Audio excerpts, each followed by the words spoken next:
દર મહિને આપણા બેંકમાંથી એક મેસેજ આવે છે કે આટલા પૈસા તમારા બેંક અકાઉન્ટમાંથી ડેબિટ થઈ ગયા.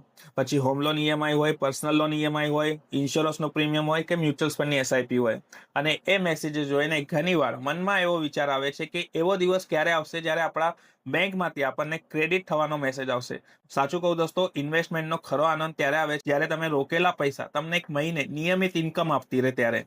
અને આ પોસિબલ છે મ્યુચ્યુઅલ ફંડ એસડબ્લ્યુપી દ્વારા, સિસ્ટમેટિક વિડ્રોલ પ્લાન દ્વારા, જ્યાં તમે એક ફિક્સ રકમ ઇન્વેસ્ટ કરો છો અને એમાંથી દર મહિને ફિક્સ રકમ તમે વિડ્રો કરી શકો છો તમારા બેંક અકાઉન્ટમાં. અને સમય સાથે તમારી મૂડી જે છે એ પણ ગ્રો થતી રહેશે ઇક્વિટી ફંડ્સમાં. એક એક્ઝામ્પલ આપું, 20 લાખ રૂપિયાનું રોકાણ કરો છો તમે દર મહિને, એમાંથી તમે 12,000 રૂપિયાની મંથલી ફિક્સ રકમ તમારા બેંક ખાતામાં લઈ શકો છો.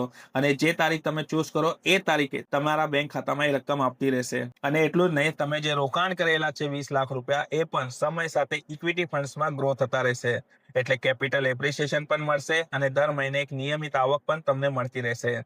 તમે રોકાણ કરેલા પૈસા તમને દર મહિને નિયમિત ઇન્કમ આપતી રહે, એની ફિલિંગ્સ જ કઈ અલગ છે. તે મારી સાથે મ્યુચ્યુઅલ ફંડની જર્ની સ્ટાર્ટ કરવી છે તો કમેન્ટ્સમાં અપોઇન્ટમેન્ટ લખો અથવા વોટ્સઅપ પર મને હાય લખીને મોકલો.